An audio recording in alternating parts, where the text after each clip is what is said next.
بسم اللہ الرحمن الرحیم۔ اللہ تبارک و تعالیٰ کے پاکیزہ نام سے آغاز کرتے ہیں جو بہت مہربان نہایت رحم والا ہے۔ الحمدللہ پچھلے پروگرام میں درس بخاری کرتے ہوئے ہم 2100 نمبر حدیث پاک تک پہنچے تھے۔ حضرت عبداللہ بن عمر رضی اللہ تعالیٰ عنہ نے حضرت ابو سعید رضی اللہ تعالیٰ عنہ سے ملاقات کی، پھر ان سے کہا کہ آپ رسول اللہ صلی اللہ علیہ وسلم سے یہ کیسی حدیث بیان کرتے ہیں، یعنی ایک سوال کیا کہ یہ کیسی حدیث بیان کرتے ہیں آپ، تو انہوں نے جواب دیا۔ اس کے آگے اور بھی وضاحت آئے گی کہ ایسا کویسچن کیوں ہوا تھا اور کیوں یہ اختلاف ہے کہ آگے آئے گا انشاءاللہ۔ تو حضرت ابو سعید رضی اللہ تعالیٰ عنہ نے فرمایا کہ صرف میں، یعنی بیع صرف میں، سونا چاندی کی خرید فروخت کے سلسلے میں، پھر انہوں نے حدیث بیان کی کہ میں نے رسول اللہ صلی اللہ علیہ وسلم کو یہ فرماتے ہوئے سنا ہے کہ سونے کی بیع سونے کے بدلے برابر برابر ہو اور چاندی کی بیع چاندی کے بدلے برابر برابر ہو۔ تو حدیث کی وضاحت تو کئی مرتبہ پہلے بھی ہو چکی ہے، میں اس پوائنٹ پہ کلام کر رہا تھا۔ عبداللہ بن عمر رضی اللہ تعالی عنہ بھی ایک عالم دین ہیں اور مجتہد ہیں، مفتی ہیں، اور اسی طریقے سے حضرت ابو سعید خدری رضی اللہ تعالی عنہ بھی فقہ اچھا جانتے ہیں، اور یہ دونوں ایک دوسرے سے علم کے بارے میں بحث کر رہے ہیں، کچھ تصحیح کروانا چاہتے ہیں، کچھ تصدیق کرنا چاہتے ہیں۔ تو یہ بہت بڑی بات ہوتی ہے۔ میں آپ کو سمجھا رہا تھا کہ ایک عالم دین کسی دوسرے عالم دین کے پاس جائے اور کسی چیز کے بارے میں کویسچن کرے یا کچھ سیکھنے کی کوشش کرے، اس میں کوئی شرم کی بات نہیں ہے، اس میں کوئی برائی نہیں ہے، یہ بہت اچھی چیز ہوتی ہے۔ اس کو عیب ناک نہ سمجھا جائے، بری نظر سے نہ دیکھا جائے، اس پر تنقید نہ کی جائے، کسی کی اس کے ذریعے تحقیر نہ کی جائے، اس معاملے میں اپنے آپ پر کسی جہت سے فخر نہ کیا جائے، یہ مناسب نہیں۔ ایک تو یہ برا ہوتا ہے کہ کوئی عالم دین جا کے پوچھ رہا ہے، یہ تو بہت اچھی بات تھی، لیکن اس پہ تنقید کرنا یا رک جانا کہ یار میں جا کے پوچھوں گا تو اس میں تو میری بے عزتی کا عزت اس کے زوال کا پہلو ہے، یہ برا ہے، ایسا نہیں ہونا چاہیے، پوچھنا چاہیے۔ سیکنڈ میں کہہ رہا تھا کہ اس سے برا ایک اگر کوئی رکتا ہے تو اس سے برا ایک گروپ وہ ہوتا ہے کہ جو مطلب علم دین سے اکثر خالی ہوتے ہیں، لیکن دنیاوی مناسب کی وجہ سے، دنیاوی نعمتوں کی وجہ سے وہ اپنے آپ کو معاذ اللہ بعض اوقات عقل کل سمجھنا شروع کر دیتے ہیں۔ مثال کے طور پہ ان کے پاس پیسہ ہے، منصب ہے، افرادی قوت حاصل ہے، وہ مسجد کی کمیٹی میں آ گئے ہیں اور ایک عالم دین ان کی اطاعت کرنے پر، یا مفتی صاحب ہیں وہ اطاعت کرنے پر مجبور ہیں، تو ایسے لوگ بھی بعض اوقات کویسچنز نہیں کرتے ہیں، بلکہ اپنی ناقص سی معلومات یا پھر کوشش کرتے ہیں کہ یار میں کسی سے پوچھوں گا تو بڑی بے عزتی کی بات ہے، یہ چپکے سے انٹرنیٹ پر بیٹھتے ہیں، سرچ کرتے ہیں، کوئی بھی چیز نکالتے ہیں، کسی عالم دین کی تقریر سنتے ہیں، کسی بھی علم کی طرف منسوب کیے جانے والے شخص کی تقریریں سنتے ہیں، اس کی اسپیچ سنتے ہیں، اور اس سے نتائج نکال کر جو متاثر کر دے اس کو ذہن میں بٹھا لیتے ہیں۔ اس کا فائدہ ہوتا ہے اب کسی کے پاس جا کے سیکھا بھی نہیں کہ کوئی کہے یا اپنے بے عزتی محسوس کریں، اور چیز آ گئی اور اس کے بنیاد پر پھر بحث کرنے کی کوشش کرتے ہیں، تو یہ بری چیز ہوتی ہے، ایسا نہیں ہونا چاہیے۔ یاد رکھیں اگر انٹرنیٹ سے علم حاصل ہو جاتا، اگر کتابوں سے بغیر استاد کی مدد کے علم حاصل کرنا ممکن ہوتا، تو جو لائبریرین ہے نا، لائبریری میں بیٹھا ہے، خصوصاً دینی لائبریری میں، وہ بہت عظیم عالم اور مفتی ہونا چاہیے تھا کہ اتنی کتابیں، اور وہ کتابیں پڑھتا بھی رہتا ہے، تو بہت بڑا عالم ہونا چاہیے تھا۔ کتابیں پڑھنے سے علم ضرور آتا ہے لیکن تشفی نہیں ہو پاتی۔ تشفی کس چیز کی نہیں ہو پاتی کہ آپ نے جو پڑھا ہے، جو سمجھا ہے، وہ صحیح بھی سمجھا ہے کہ نہیں سمجھا، جو آپ نے پڑھا ہے واقعی وہ آپ کے کام کا تھا بھی کہ نہیں تھا۔ اسی طرح انٹرنیٹ پر ریسرچ کرنا تو اور زیادہ خراب ہے۔ بعض لوگ مسئلے کے لیے انٹرنیٹ پہ از خود کود جاتے ہیں اور پھر پاگل ہو جاتے ہیں۔ پاگل اس اعتبار سے کہ وہاں پہ ہر شخص اپنی ایک رائے رکھے ہوتا ہے۔ 10-15 ویب سائٹس آپ دیکھیں، کوئی کہے گا جائز ہے، کوئی کہے گا مکروہ ہے، کوئی کہے گا حرام ہے، کوئی کہے گا یہ کینسر کا سبب بن جاتا ہے، کوئی کہتا ہے یوں، کوئی کہتا ہے یوں۔ اب آپ کس سے نتیجہ نکالیں گے؟ لازم آپ کو ایک قابل اعتماد شخصیت چاہیے، علمی شخصیت، جس کے پاس جا کر آپ یہ پوچھیں تو وہ ان تمام آراء کی وضاحت کرتے ہوئے آپ کو پرفیکٹ ایک مسئلہ بتائے۔ لیکن کیا کریں جی، منصب ہے بہت بڑا، وہ بیچ میں رکاوٹ بن جاتا ہے۔ بڑی معذرت کے ساتھ میں عرض کرتا ہوں، مجھے ایسے بہت سارے مال والے ملے ہیں، پیسے والے ملے ہیں، جو ارب پتی ہوتے ہیں یا اس سے زیادہ ان کے پاس پیسہ ہوتا ہے، وہ کبھی مسئلہ معلوم نہیں کرتے۔ پہلی بات یہ، ہر ایک کی بات نہیں کر رہا ہوں، کوئی ناراض نہ ہو، بہت سے اچھے بھی ہوتے ہیں اور کرتے بھی ہیں، بعض ان میں ایسے ہوتے ہیں، وہ ذہن میں رکھیے گا۔ اور بعض اوقات وہ جو رائے قائم کر لیں، اس کے بعد اگر سامنے ایک بہت بڑے مفتی صاحب بھی ہونا، تو وہ پیسے کا ایک ایسا غرور، ایک ایسا تکبر ہوتا ہے، ایک ایسا فخر اس کے اوپر ہوتا ہے کہ وہ کہتے ہیں نہیں، میں جو کہہ رہا ہوں نا وہ ٹھیک ہے، آپ صحیح نہیں کہہ رہے۔ مشورے دینی معاملات کے اندر ہمارا مشورہ یہ بہترین ہونا چاہیے، اس کو ماننا چاہیے، چاہے سامنے والا اس فیلڈ سے تعلق رکھتا ہے، 50 سال سے کام کر رہا ہے، لیکن اس کا مشورہ، اس کی رائے ناقص، ہماری کامل۔ یہ ہے خرابی، یہ غلطی ہے۔ آپ اگر انتقال کر جائیں گے نا، پھر آپ کو پتہ چلے گا، جب وہاں پھوٹی کوڑی بھی آپ کے پاس نہیں ہوگی، خالی ہاتھ جائیں گے، کفن کے اندر کوئی جیب تو نہیں ہوتی کہ اس میں پیسہ رکھ کے لے جائیں، اور اگر آپ وصیت کر دیں کہ 50-60 جیبیں بنا کے ہر جیب کے اندر 1-1 کروڑ روپیہ رکھ دو اور 50-60 کروڑ اپنے ساتھ لے جائیں، تب بھی کوئی فائدہ نہیں ہوگا، قبر میں تو نفع نہیں دے گا۔ علم ساتھ جاتا ہے، تقوی ساتھ جاتا ہے، اچھا عمل ساتھ جاتا ہے۔ ایک عالم کی ایک ارب پتی پر اسی لیے فوقیت ہے، چاہے وہ غریب کیوں نہ ہو،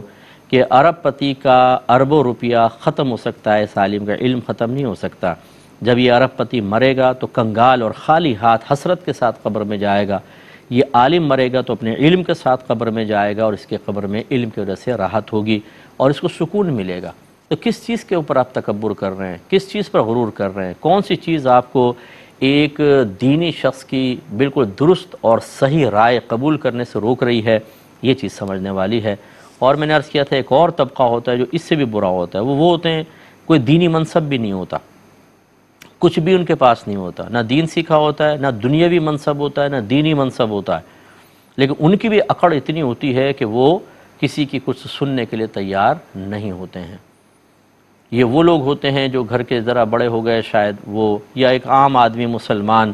مطلب یہ کہ بالکل عام، لیکن وہ کہتا ہے میں کیوں پوچھوں علماء سے، ابے بھائی ان مولویوں سے تو اللہ بچائے، کون جائے ان کے پاس، وہ سیکھنے کے لیے تیار نہیں ہے، وہ اس میں بھی کوئی اپنے لیے شاید بے عزتی کا پہلو سمجھتا ہے، کوئی دیگر مسائل، تو بیچارے پھر کیسے فلاح پائیں گے؟ نبی کریم صلی اللہ علیہ وسلم نے اعلان نبوت کے بعد مسلسل 23 سالہ زندگی میں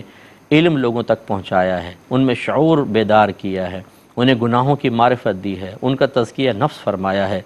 انہیں تمام شعبہ زندگی سے متعلقہ مسائل سکھائے ہیں، اور جو قابل عمل چیزیں تھیں ان پر عمل کی دعوت دی ہے، اور ان کو فرمایا ہے، ان کو سمجھایا صحابہ کرام کو کہ رول ماڈل بنے، اور وہ بنے ہیں۔ تو ساری زندگی 23 سال تک تقریباً سمجھ لیجئے نبی کریم مسلسل علم سکھاتے رہے، صحابہ کرام کو سکھا کر انہیں آگے دعوت دی کہ آپ آگے سکھائیں، اور صحابہ کرام بھی سکھاتے رہے۔ آپ کیسے بے نیاز ہو سکتے ہیں بھائی جان؟ یہ تو نبیوں کے آمد کا مقصد تھا، لوگوں میں شعور بیدار کرنا، ان کو علم سکھانا، اور علم سکھا کے ان کو کامل کرنا۔ میں معذرت کے ساتھ یہ بزرگوں کا مقولہ ذکر کر رہا ہوں، بزرگ فرماتے ہیں العوام کالانعام، عوام جانوروں کی مثل ہے۔ کیوں ایسا فرمایا؟ عوام سے مراد کیا ہے کہ جو علم نہ سیکھے ہوں، وہ مراد ہے۔ دیکھیں ہم میں اور جانور میں کیا فرق ہے؟ اگر آپ دیکھیں انسان میں اور جانور میں ایک بنیادی فرق ہے، عقل اور علم۔ یہ دو کر لیں چلیں آپ، لیکن اس کو میں ملا دوں تو ایک ہی بنے گا کہ عقل سے آپ علم سیکھتے ہیں، آپ کی عقل کہتی ہے علم سیکھو تاکہ چیزیں سمجھ میں آئیں، لیکن آپ دو لے لیں، اور جانور کے اندر یہ دو چیزیں نہیں ہوتی۔ اور یاد رکھیں عقل اسی وقت درست کام کرتی ہے جب آپ کے پاس علم ہوتا ہے، دنیاوی علم ہو یا دینی علم ہو، تو دنیاوی معاملات میں اس علم کی برکت سے آپ آسانیاں محسوس کرتے ہیں، نقصانات سے بچتے ہیں، اور کسی کے محتاج نہیں رہتے، اور دینی علم جب آپ کو حاصل ہوتا ہے تو عبادات کامل ہوتی ہیں، اللہ کو راضی کرنے والے کام کرتے ہیں۔ اب اگر یہ دونوں چیزیں آپ کے پاس، یعنی عقل تو ہے علم نہیں ہے، تو آپ کی عقل کبھی درست فیصلہ نہیں کر سکتی ہے۔ اصل کیا ہوا؟ علم ہوا۔ اب جانوروں کے اندر نہ عقل ہے نہ علم ہے، تو لہٰذا وہ صرف کس لیے پیدا ہوئے ہیں؟ کھاؤ پیو اور کہیں سائے میں بیٹھ جاؤ، زندگی گزارو، بچے پیدا کر لو، اس کے بعد مر جاؤ۔ اب اگر ایک انسان بھی یہی کام کر رہا ہو عقل رکھنے کے باوجود، کہ علم نہیں سیکھتا، اپنی عقل کا تھوڑا بہت استعمال کرتا ہے، وہ بھی اپنے صرف فائدوں کے لیے، آخرت کے لیے نہیں کرتا، اور کھاتا ہے پیتا ہے، شادی کرتا ہے، بچے پیدا ہوتے ہیں، مر جاتا ہے، دونوں میں بنیادی کیا فرق ہوا؟ یہ علماء کہتے ہیں کہ عوام کالانعام، کہ عوام جو ایک جانوروں کی مثل ہوتے ہیں، وہ اس وقت جانوروں کی حدود سے نکل کر انسان، اور پھر اگر پورا تقوی پرہیزگاری کا مظاہرہ کریں اور علم میں وسعت پیدا کرتے رہیں تو فرشتوں سے بھی افضل ہو سکتے ہیں۔ ہر فرشتے سے نہیں، عوام الناس ہر فرشتے سے افضل نہیں ہو سکتی، لیکن بہت سارے فرشتوں سے علم سیکھتے سیکھتے اور تقوی و پرہیزگاری کے ساتھ وہ فرشتوں سے افضل ہو سکتے ہیں، بہت سارے فرشتوں سے۔ تو جتنا اعلیٰ مقام ہوتا جاتا ہے اتنا ہی بلند، جیسے میرے آقا صلی اللہ علیہ وسلم یہ تو ہر مخلوق سے افضل ہیں، میرے آقا صلی اللہ علیہ وسلم انبیاء علیہم السلام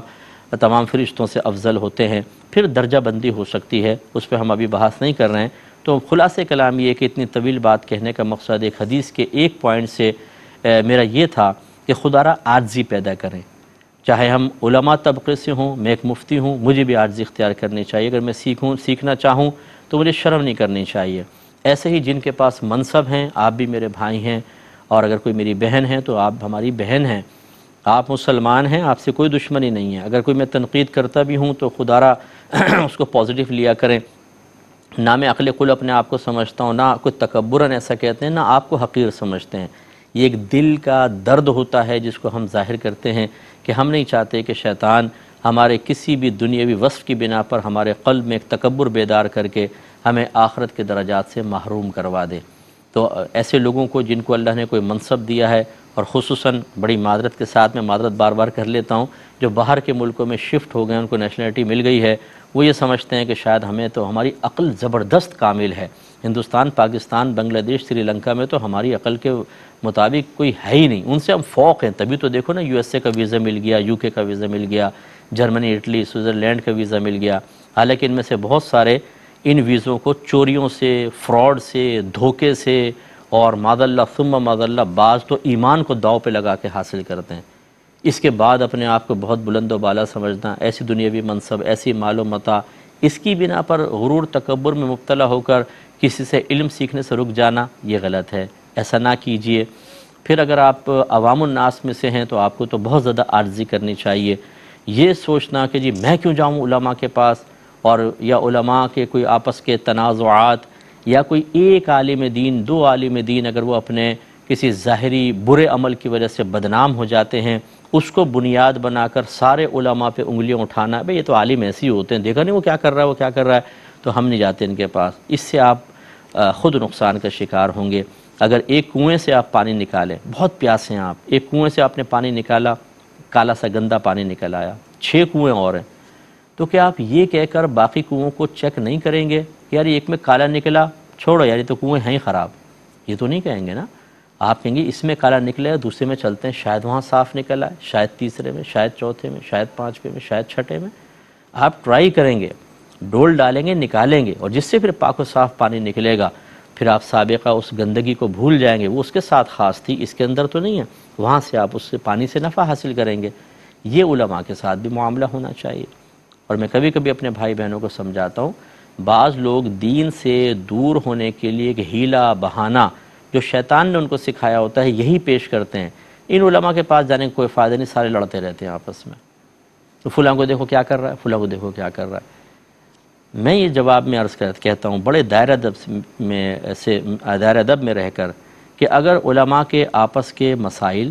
یا کسی ایک عالم دین یا 2 عالم دین کی بد کرداری آپ کو دین سے دور کر رہی ہے اور آپ اس میں حق بجانب اپنے آپ کو سمجھ رہے ہیں، تو خدا را ذرا اپنے خاندان میں دیکھیں،